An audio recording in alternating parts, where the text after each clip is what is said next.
Muy bien, esta es la tercera edición por aquí por DTV, tercera edición por Diputados Televisión. Repetimos, cerrando una semana con algunas novedades que tienen que ver con que no se ha extendido el periodo de sesiones extraordinarias, con la confirmación de la presencia del presidente de la Nación en el recinto de la Cámara de Diputados para abrir el periodo de sesiones ordinarias del Congreso, los diferentes proyectos que van enviando ya los legisladores nacionales y que van presentando en esta Cámara de Diputados de la Nación. Saludo rápidamente a mis compañeros antes de irnos a una entrevista. Señor Claudio Mardones, ¿cómo le va? Señor Fernando Fraquelli, muy buenas tardes. ¿Cómo le va? Muy ¿Cómo bien, está? muy bien. Bueno, ya casi cerrando la semana. Claro, ¿no? exactamente. Señor Juan José Postataro, ¿cómo le va? Muy bien, por suerte. ¿Ustedes cómo andan? ¿Todo bien? Bien, muy bien. Bueno, nos vamos a ir rápidamente a la provincia de Buenos Aires.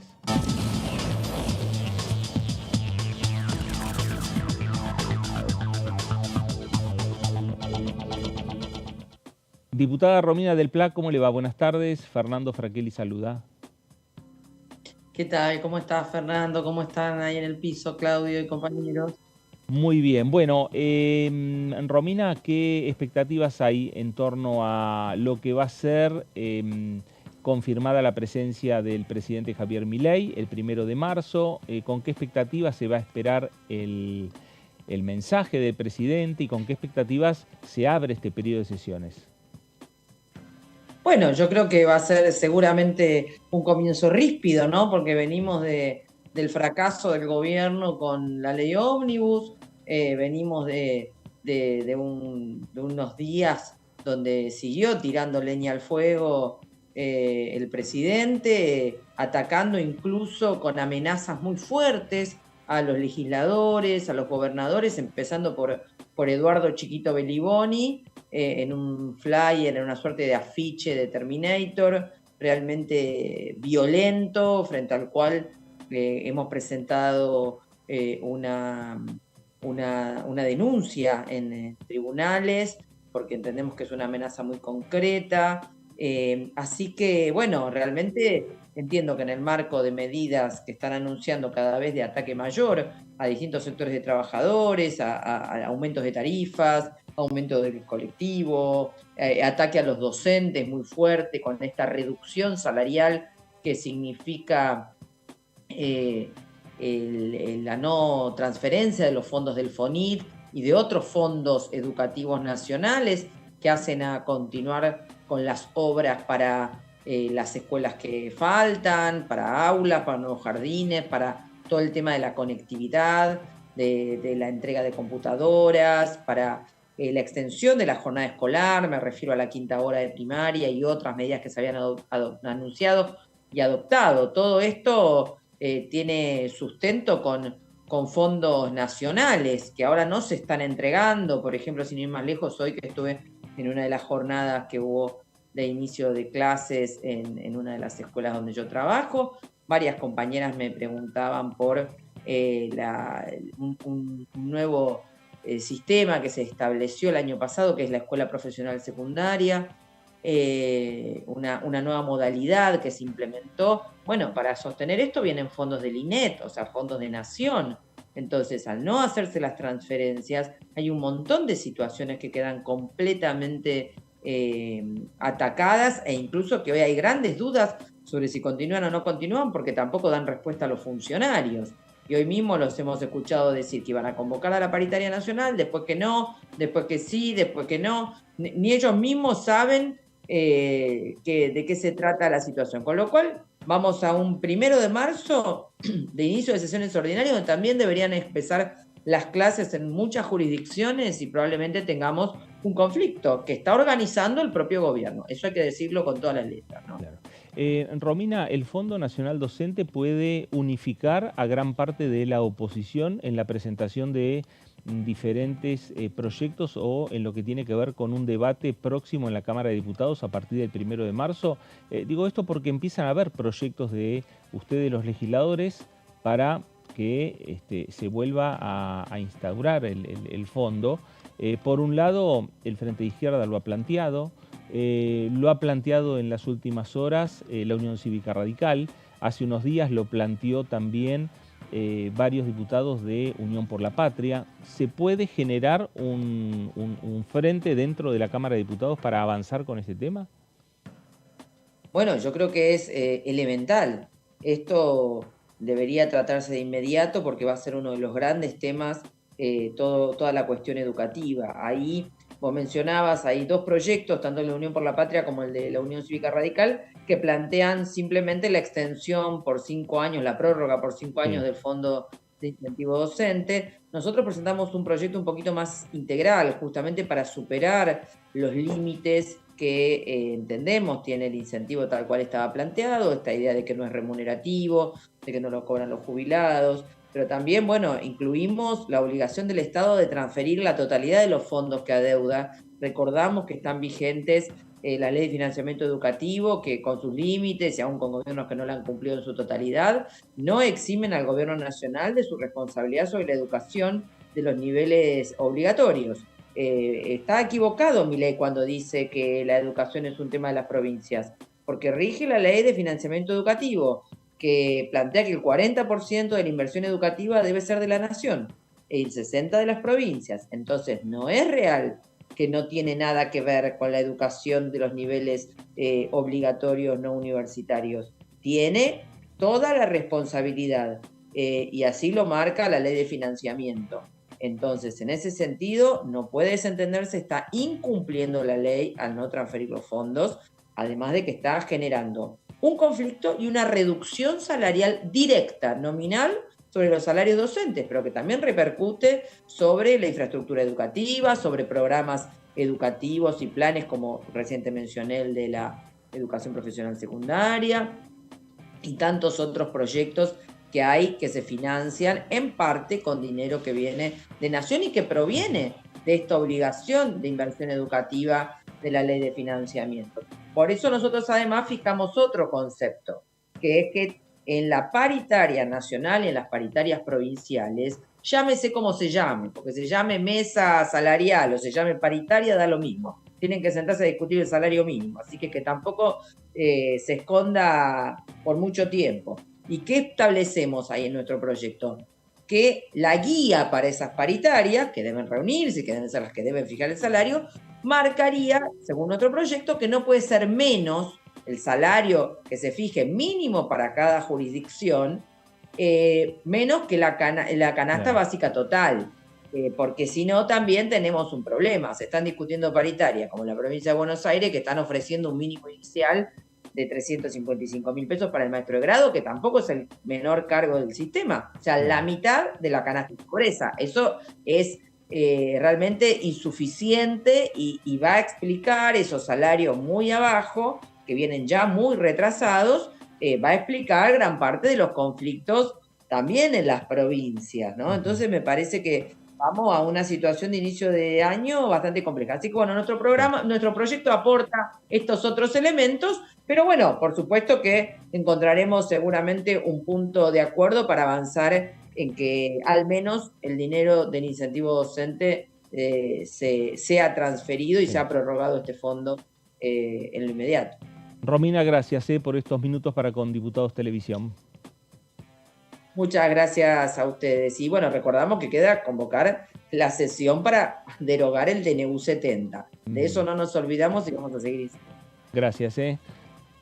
Romina del Pla, diputada nacional del Frente de Izquierda por la provincia de Buenos Aires. Bueno, los temas de discusión, obviamente, el tema docente es uno de los temas, porque en las últimas horas empezaron a haber proyectos, se empezaron a conocer proyectos, iniciativas que han presentado diferentes bloques políticos. Exactamente. Y bueno, el tema docente en cualquier momento empieza a trasladarse también acá en la discusión acá al Congreso. Claro, exactamente. De hecho, a través de estos proyectos, bueno, como bien decían ahí ellos, desde la izquierda habían presentado esta semana también uno, bueno, sí, que comentaban. Y bueno, es un tema que siempre aflora, el tema de los docentes, para esta época del año, por supuesto, pero está atenida en este caso por el tema de los fondos, algo que quizás es un tema más que se suma a una discusión, a una agenda que siempre es colmada, que siempre en en estos meses se traslada a la agenda política, pero bueno, con un nuevo condimento y que seguramente va a traer su cola o su repercusión, por supuesto, acá en el Congreso. Bueno, y hablando de fondos, sin dudas, el tema de los números, el tema de los fondos públicos fue uno de los temas centrales por lo menos en las primeras discusiones que se dieron en los primeros artículos que se debatían en particular en este Congreso Nacional respecto al proyecto de ley de bases. Y uno de los temas tiene que ver con los fondos fiduciarios. Claudio, ¿qué podemos decir al respecto? Bueno, es uno de los temas que, ahora que estamos cerrando la semana, ha formado parte de las especulaciones que han surgido tanto de la Casa Rosada como aquí en el Congreso respecto incluso a un posible anuncio del presidente Javier Milei comunicando decisiones respecto a estos fondos fiduciarios. Estos fondos fiduciarios en muchos casos son fondos que reúnen afectaciones específicas para determinadas cuestiones que surgen en algunos casos de leyes, otros de decretos, que forman parte del entramado de la relación entre la nación y las provincias. Bueno, uno dice, bueno, pero entonces el Fondo Nacional de Incentivo Docente ¿es uno de estos fondos fiduciarios? No, no precisamente. De hecho, el FONID es una creación posterior a lo que contábamos ayer, el conflicto docente posterior a la transferencia de la nación a las provincias de los servicios de educación no universitarios sin fondos, ¿no? Bueno, parte de esa discusión originó la creación del Fondo Nacional de Incentivo Docente para equiparar las diferencias salariales entre cada una de las jurisdicciones. Bueno, ese es un mundo.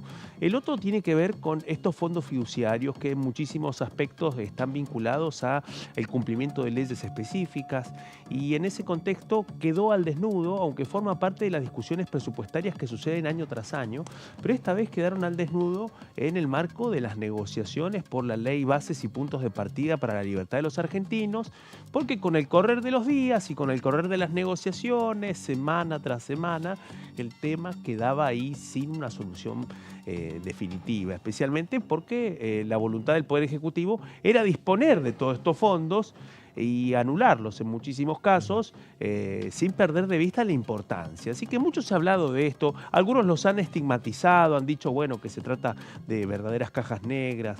Lo cierto es que acá hay un dato importante, ninguno de los diputados y las diputadas que estuvieron en la negociación hablaron de que estuviéramos abordando fondos oscuros o cuestiones que no tuvieran una explicación, sino algo que está claramente distribuido en una lista que contiene 29 fondos fiduciarios. Así que hoy vamos a hacer un recorrido sobre esos fondos fiduciarios. En primer lugar, recordamos, ¿no?, que en el debate de la ley bases un momento clave fue la votación, precisamente el inciso H del artículo 4, ¿no? Claro. Artículo 4, artículo 5, en una votación en donde mientras iba votando cada inciso se escuchaban por la sorpresa que provocaba el hecho de que en algunos casos caía estrepitosamente ante una inesperada mayoría de la oposición que estaba dispuesto a apoyar el resto de los artículos, pero no precisamente en estos casos. Claro. Porque, y acá hay que decirlo, muchos de los planteos eran no mantenerlos como están, pero sí evitar que hubiera un paquete, así como buscaron negociar un paquete para las privatizaciones, también buscaban que esto quedara dentro de un paquete en donde estuvieran todos los fondos tratados de la misma manera. ¿Qué es lo que decían, por ejemplo, de Hacemos Coalición Federal? Decían, no, bueno, si son 29, que haya un artículo específico para cada uno o analizar cada uno para que requiera un tratamiento específico, pero no darle grandes poderes al Ejecutivo para disponer. Es precisamente lo que plantea este inciso H del artículo 4, porque la idea de este texto era permitirle al Ejecutivo transformar, modificar, unificar o eliminar asignaciones específicas, fideicomisos o fondos fiduciarios públicos creados por normas con rango legal, inclusive los destinados a subsidios, con la finalidad de revisar su procedencia y destino. Bueno, ahí un tema de preocupación para gobernadores, también para diputados, pero lo cierto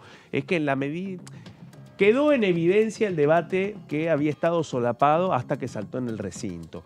En las veces anteriores, solamente a veces en boca de los negociadores, la conclusión era, no hay acuerdo con el tema de los fondos fiduciarios. ¿Qué irá a pasar? ¿En qué momento se podrá destrabar? Bueno, no se destrabó. Vamos a la siguiente. Pero siempre se placa. estiraba para adelante en la discusión. Como diciendo, en la comisión bueno, dijeron, bueno, aprobamos con disidencias, pero acompañamos al oficialismo. Totalmente. Claro. Y en general pasó lo mismo, ¿no? Hasta que uno empezó a comprender que el tema de las facultades delegadas y las bases de esas facultades delegadas, bueno, implica poder contar con poderes especiales que son potestad del Poder Legislativo, del Congreso de la Nación, que son cedidos y que en ese contexto, bueno, lo que estaban planteando es decir, bueno, che, ojo, porque este inciso H también es una facultad delegada para poder disponer en un montón de cuestiones. Bueno, especifiquemos. Bueno, ahí es donde finalmente no hubo acuerdo, ¿sí? En total, según estimaciones de la Secretaría de Hacienda del Ministerio de Economía,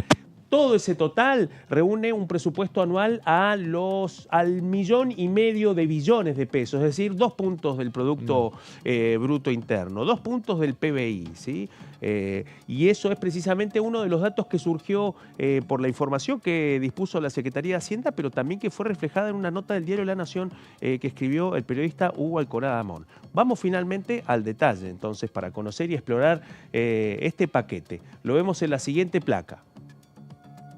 Los fondos son, vamos a repasar, el Fondo Fiduciario para el Desarrollo Provincial, que fue creado por decreto en el año 1995 y que en muchos casos tiene que ver con fondos especiales para la transformación del sector público de cada una de las provincias, ¿sí? Este puede ser modificado por decreto, no requiere que sea cambiado por una ley. Otro, el Fondo Fiduciario de Infraestructura Regional, Ley 24.855. Bueno, este fue uno de los fondos que Nicolás Massot trató de preservar cuando buscó hacer un cambio al inciso para tratar de que zafaran 2 fondos. Bueno, son estos, el del Desarrollo Provincial y el Fondo de Infraestructura Regional. 2 fondos que además están dentro de la órbita de control del Ministerio del Interior, ¿sí? Bueno, otro, Fondo Fiduciario para el Transporte Eléctrico Federal. Bueno, también creado por ley, la ley 25.401. Bueno, en este caso específico también funciona para algunos casos de compensaciones de tarifas y también para el desarrollo de obras de conectividad para la transmisión eléctrica, especialmente de carácter mayorista. Vamos a la siguiente placa.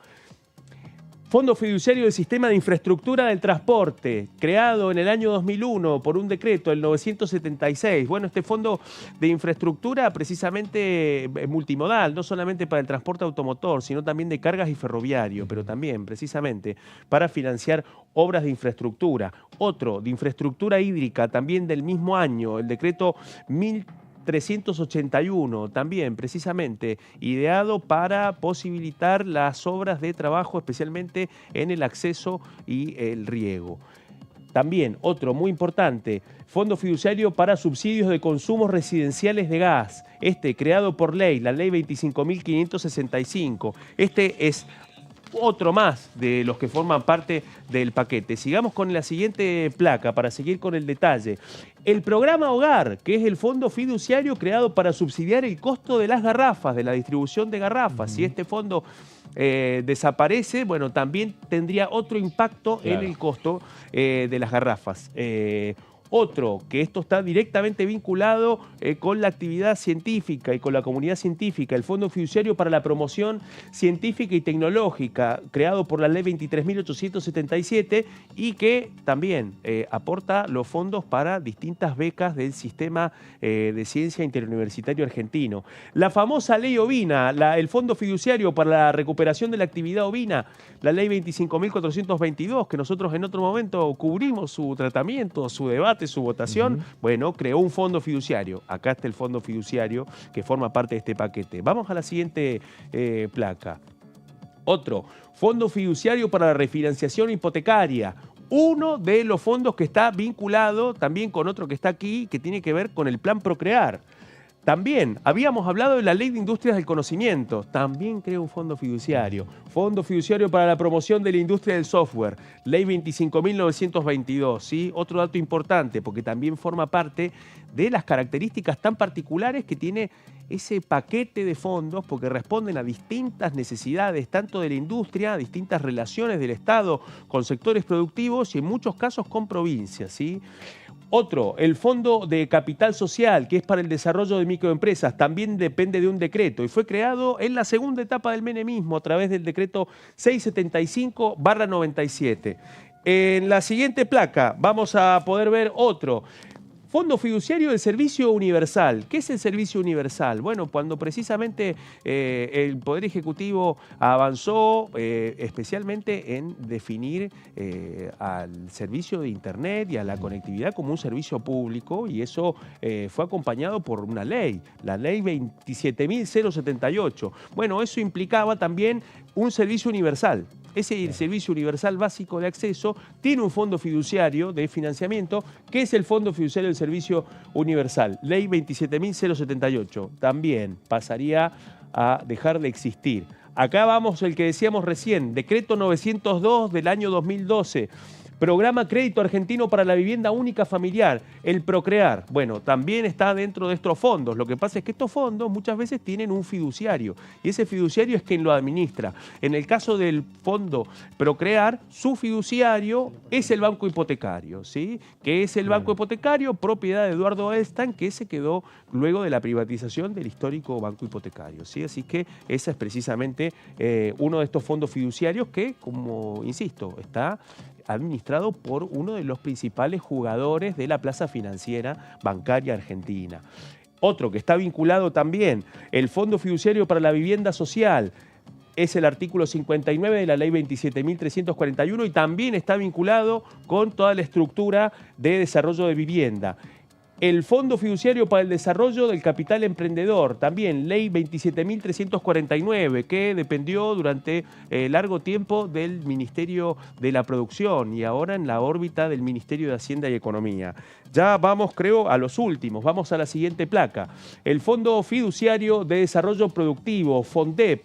Bueno, esto es otro de los fondos en donde también hay una vinculación directa con el financiamiento de las becas Progresar.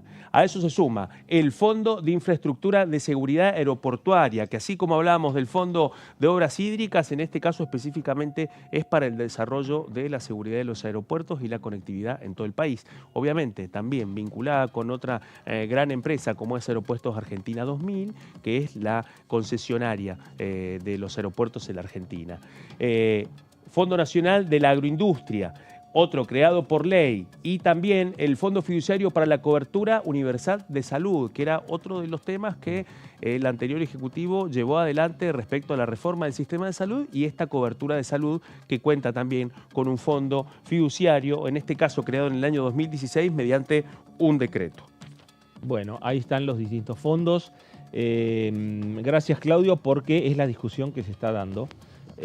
Por estas horas también, no solo aquí en el Congreso que se está analizando, sino en la propia Casa de Gobierno.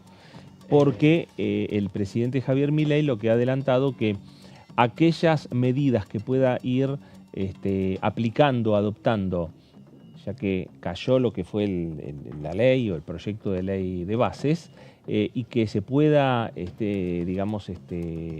realizar o concretar por decreto de necesidad de urgencia, un decreto presidencial, está analizando implementarlo rápidamente.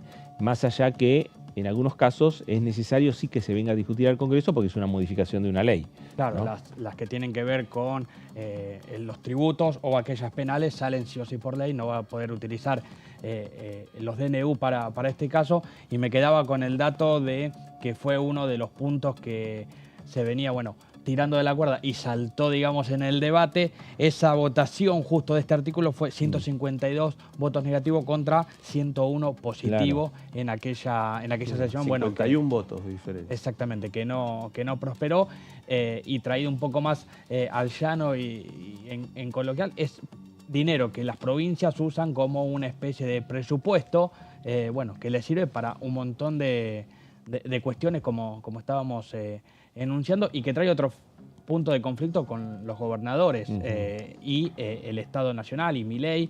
De hecho, la semana que viene Guillermo Franco va a estar reunido en Salta con los gobernadores, así que será seguramente un tema de debate, de discusión en esa reunión. Sí, sin lugar a dudas es el tema de los fondos. Y como quedó conformada la Cámara de Diputados de la Nación, los diferentes bloques que hay varios bloques que responden, que tienen una terminal directa con los gobernadores. Así que eso es lo que se vio en parte reflejado en la votación en particular, principalmente del proyecto de ley de bases, y que seguramente va a seguir teniendo repercusión. Nos vamos a ir a la pausa aquí en la tercera edición para regresar y seguir hablando de esto, de qué es lo que dejó la ley de bases, la votación que se realizó en particular y cómo esas consecuencias pueden seguir teniendo repercusión con los debates que se vienen en la Cámara de Diputados. Pausa, esta es la tercera edición por aquí por DTV y regresamos enseguida.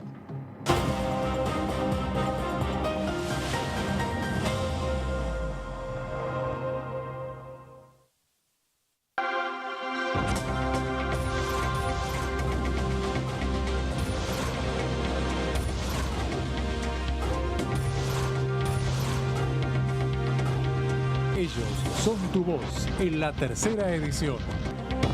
DTV, el periodismo en el Congreso.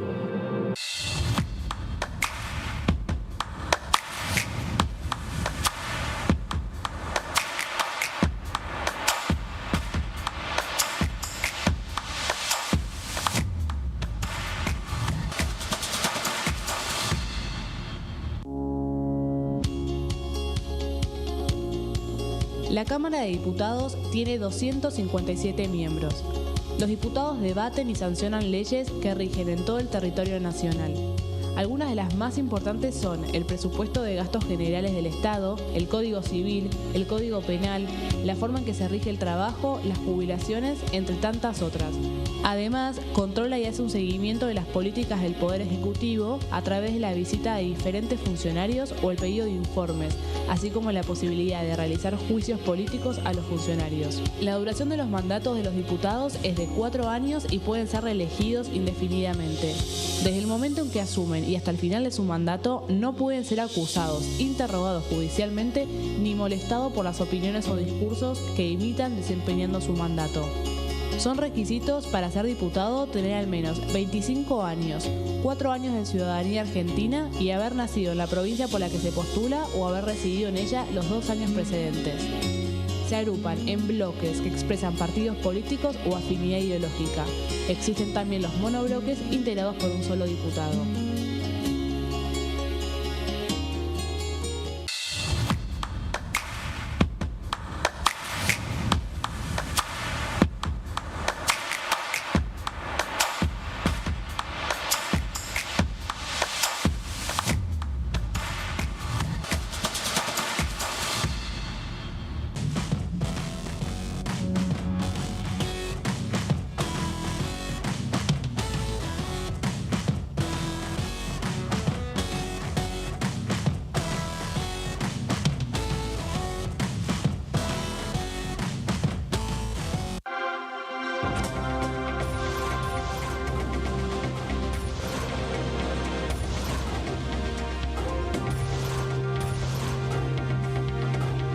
Ellos son tu voz en la segunda edición.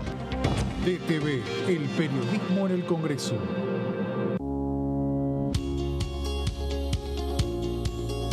Cuando un proyecto de ley ingresa a la Cámara de Diputados, ya sea creado por un legislador, enviado por el Poder Ejecutivo o producto de una iniciativa popular, se trata primero en las comisiones correspondientes para luego ser tratado en el recinto por los diputados. Las comisiones son el ámbito de análisis y debate sobre los proyectos de ley conformadas por legisladores de distintos bloques. Hay 23 comisiones especiales que tratan temas específicos como el atentado a la AMIA y 45 permanentes que tratan temas vigentes como educación y salud. Un diputado puede formar parte de varias comisiones. Cada comisión se compone de un presidente, un vicepresidente y de 3 a 5 secretarios. La duración de los miembros de las comisiones permanentes y especiales es de 2 años. Para que la comisión funcione debe tener quórum, es decir, un mínimo de 15 y un máximo de 31 a 49 diputados. Las autoridades son elegidas por los propios integrantes de las comisiones, que a su vez son elegidos bajo consenso por sus propios bloques. Para que un proyecto sea tratado en el recinto, debe contar con el apoyo de la mayoría de los integrantes de esa comisión. Al finalizar una reunión de comisión, se dictamina sobre la pertinencia de tratar el proyecto en el recinto. El dictamen propone una resolución o decisión sobre una o varias iniciativas o proposiciones.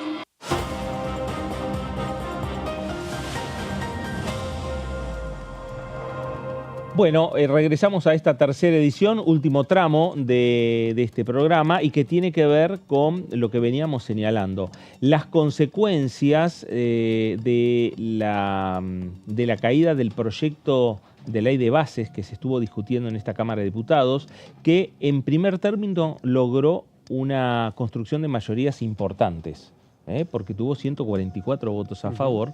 Un importante número en esa construcción que logró La Libertad Avanza, ese trabajo que llevó adelante Martín Menem, el trabajo que llevó adelante Oscar Sago, el propio ministro del Interior, los presidentes de los bloques denominados dialoguistas en esta Cámara de Diputados.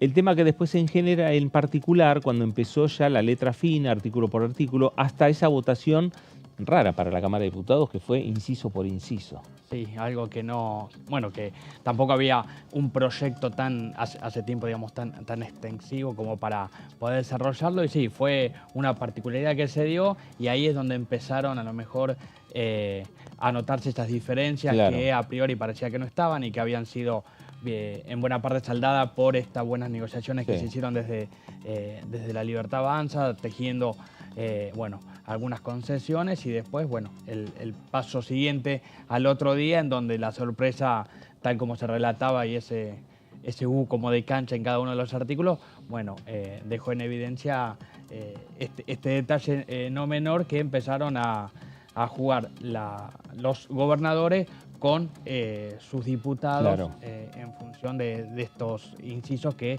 particularmente, bueno, implicaban cambios en sus provincias, ¿no? Vos lo decías, Juan José, el tema de, por ejemplo, algunos incisos, 155 votos, pero en contra. Claro, totalmente. ¿No? Un mensaje... Ahí fue ya una jugada fuerte de los gobernadores. Exacto, un mensaje sin subtítulos, como diciendo, esto no claro, queremos que lo toquen así. Claro. Bueno, ahora en el medio está esta discusión otra vez de los fondos fiduciarios. Sí, totalmente. Y cuando se abra el periodo de sesiones ordinarias, pueden ingresar proyectos. Así es. Pidiendo, no sé, restablecer la ley tal si en caso de derogar determinada ley que beneficiaba o creaba un fondo fiduciario. Pienso, Fer, que es muy posible que así como está pasando ahora, que ya creo que hay más de 5 proyectos que buscan extender el Fondo Nacional del Incentivo Docente por 5 años y renovarlo a partir del 1 de enero porque venció el 31 de diciembre, es posible que nos encontremos también con discusiones un poco más álgidas respecto a determinados fondos fiduciarios porque en muchos casos atraviesan a distintas actividades, a distintas provincias. Algunos son acuerdos políticos, como en el caso de la ley ovina, que atraviesa a casi todas las provincias patagónicas, por ejemplo. ¿Qué va a decir la industria del software? Especialmente cuando sus beneficiados son empresas estrella, empresas líder del sector. Hay que ver también con otro fondo, con el fondo del Plan Nacional de Manejo del Fuego, otra de las preocupaciones para todas las provincias patagónicas. Bueno, surgen muchos interrogantes respecto a eso.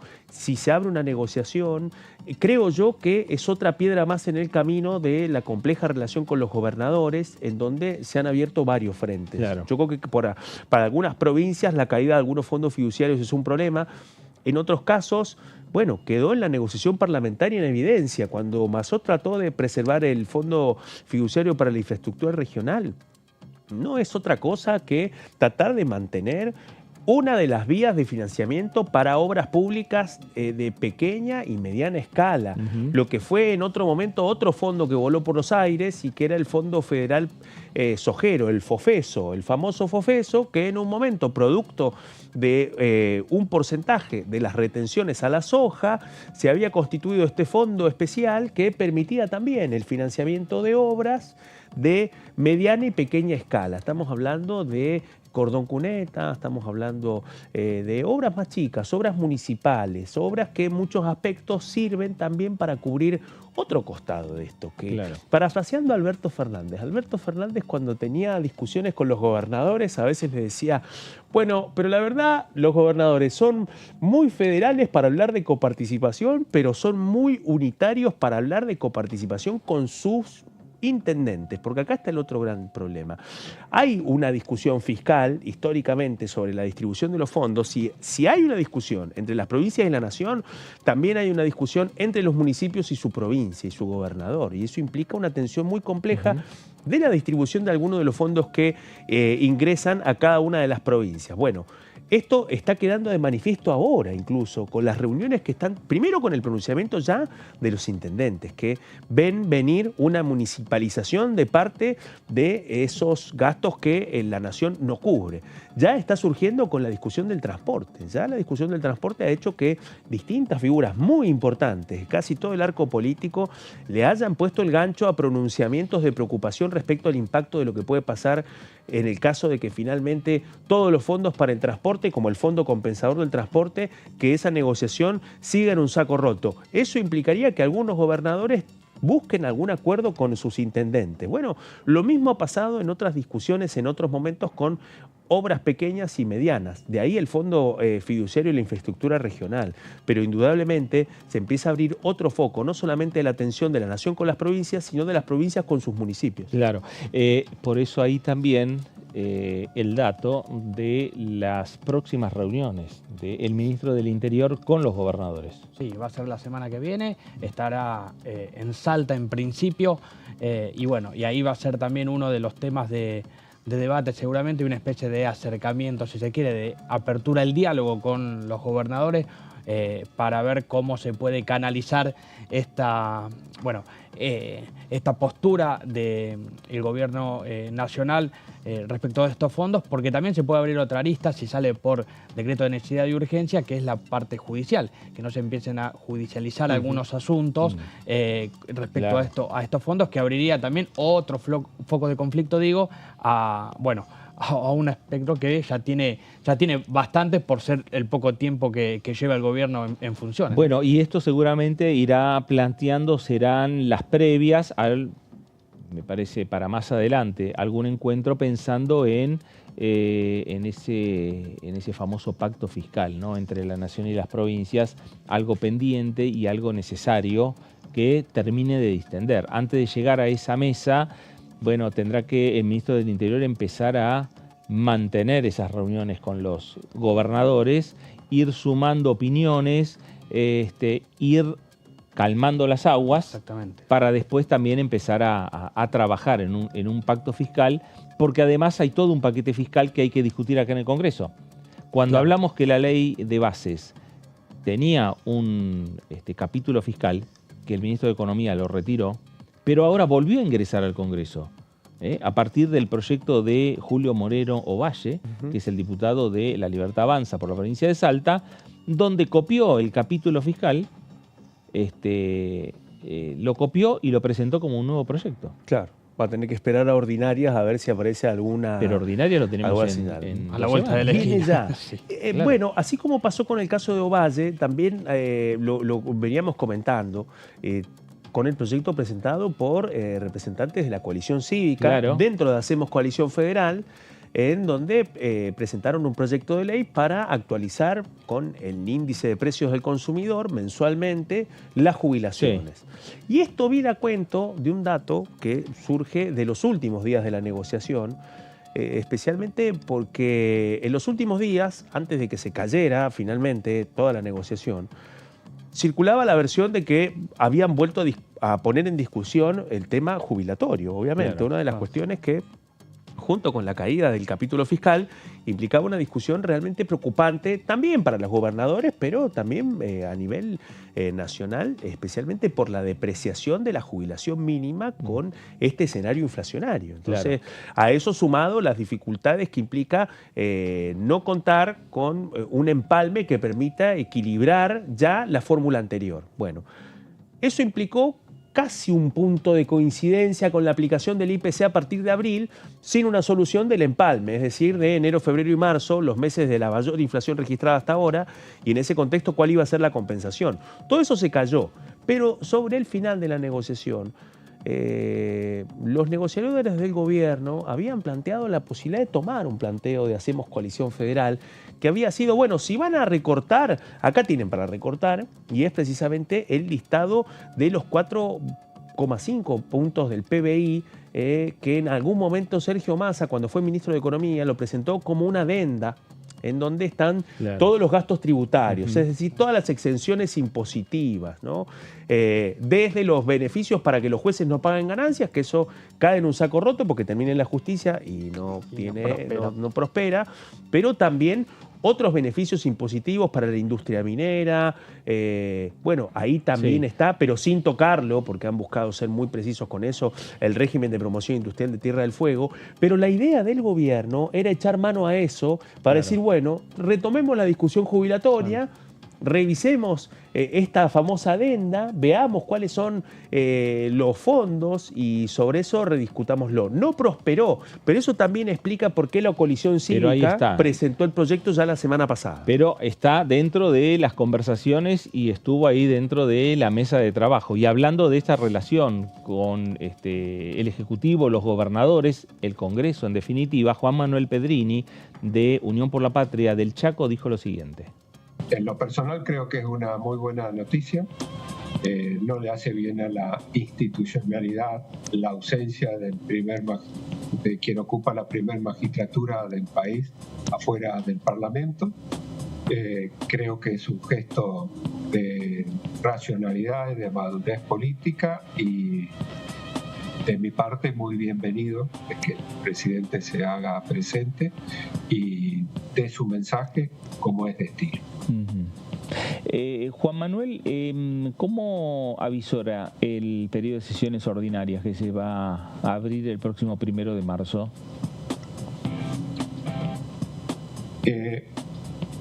Imagino un congreso no muy distinto del que vimos, dividido en tercios. Lo imagino también con la fusión del PRO con con la Libertad Avanza. Creo que me los imagino fusionados. Y luego una gran cantidad de bloques y a nuestra Unión por la Patria como la primer minoría, el bloque mayoritario que no llega a los 129 votos en la Cámara, por lo tanto somos la primer minoría, ¿no? También me imagino que aumentaremos el número de diputados. Creo que es factible que los diputados de Tucumán que abandonaron el bloque pronto se rinden. Bueno, ahí estaba Juan Manuel Pedrini, un dato interesante que dejó ahí en esta declaración que nos hizo en la jornada de ayer respecto a Unión por la Patria piensa aumentar el número de legisladores, porque sumando nuevamente a los 3 diputados por la provincia de Tucumán que abrieron un bloque aparte que se llama Independencia. Enseguida vamos a hablar de este tema. Ahora nos vamos a ir a nuestro móvil porque nos está llamando Lourdes López. Lourdes, buenas tardes nuevamente. ¿Cómo estás, Fer? Bueno, te saludo nuevamente a vos y ahí a todo el equipo. Bueno, por supuesto, ya vamos cerrando de a poquito lo que es esta semana más breve. Y a propósito de todo lo que tiene que ver con lo netamente parlamentario, bueno, vamos a salir un poco de la temática parlamentaria y sí hablar de algunos reconocimientos que serán recibidos en junio de este año en Madrid y en Hamburgo, respectivamente, por el presidente Javier Milei. ¿Por qué? Porque la comunidad comunidad internacional y también, en este caso, diferentes sectores libertarios han querido reconocerlo con un premio muy importante, y así también lo hacía saber el diputado Berti Venegas Lynch, que hoy justamente lo encontramos ingresando a trabajar al Congreso más temprano. En este caso, lo que él comentaba es que en Madrid, el 21 de junio, va a estar presentando, esto lo hacía en Casa Rosada, va a estar recibiendo un premio muy interesante, y en este caso es un premio que se le entrega a, me estoy sirviendo del nombre para no decirlo mal, es el Juan de Mariana, es la distinción Juan de Mariana, otorgado por el Instituto homónimo que convoca precisamente a los liberales de todas partes del mundo, y es un premio internacional de gran relevancia, ¿sí? Es un premio muy importante y que por supuesto significa mucho para Javier Milei y para todo su equipo, ¿no? También otro de los proyectos, otro de las distinciones va a ser, en este caso, el premio entregado por la Sociedad Hayek alemana, que es en referencia a Friedrich Hayek, este premio Nobel en economía que se va a estar otorgando en, espero estar pronunciándolo bien, pero se va a estar entregando en Hamburgo el 22 de junio, y es también por la lucha de la noble causa de la libertad, la batalla cultural que ha presentado Javier en el plano académico y ahora político. Bueno, precisamente no hizo aclaración para este premio puntualmente, lo recibió inclusive el vocero presidencial también. Acá, por supuesto, luego de este momento tan importante, va a ser un honor realmente para el presidente Javier Milei poder recibir algún tipo de distinción, y más, por supuesto, en el plano internacional. Así que esto va a estar pasando, y hablando un poco también de lo netamente cultural, va a estar pasando el próximo 21 de junio en Madrid y el 22 respectivamente en Hamburgo. Bueno, muy bien, Lourdes, ahí está, con estos anuncios Alemania. en Alemania, y primero en Madrid, después en Alemania, y que tienen que ver también con la presencia de Berti Venegas Lynch hoy en la Casa de Gobierno, seguramente también hablando sobre estos temas respecto a los premios y estas distinciones que va a recibir el presidente de la Nación. A lo mejor terminan también teniendo su correlato en el Congreso con algún proyecto de beneplácito que puedan presentar algunos diputados propios del oficialismo para con las distinciones que va a recibir el presidente de la Nación. Lourdes, gracias por este informe. Un placer. Hasta luego. Nos vemos la próxima. Hasta luego. Ahí estaba Lourdes López con nuestro móvil y con con estos anuncios, ¿no? Sí, toda una novedad. Bueno, recordemos también la Fundación Friedrich von Hayek. Bueno, una de las fundaciones que, como el caso de la Fundación Internacional para la Libertad, son fundaciones que, que propagandizan las ideas de la ultraderecha y del ultraliberalismo, ¿no? Digamos, han tenido distintas congresos en la Argentina, tanto en Argentina como en Rosario. En el caso de la Fundación Internacional para la Libertad, bueno, Mario Vargas Llosa, el ex premio Nobel, es su presidente honorario.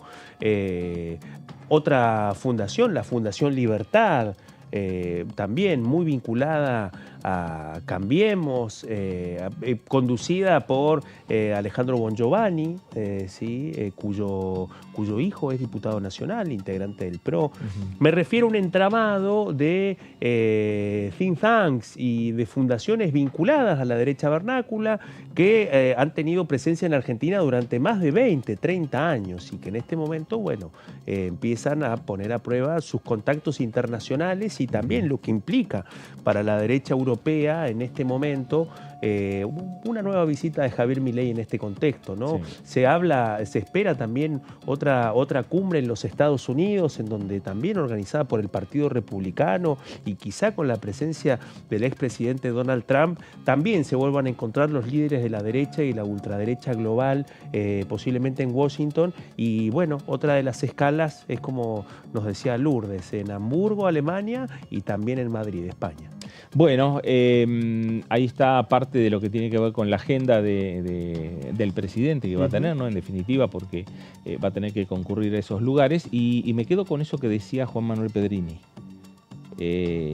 Avisora Unión por la Patria la reincorporación de 3 diputados nacionales. Así es. Sí, ayer cuando hacíamos lo tiró con cuidadito. Sí. Lo tiró, ayer le preguntábamos, bueno,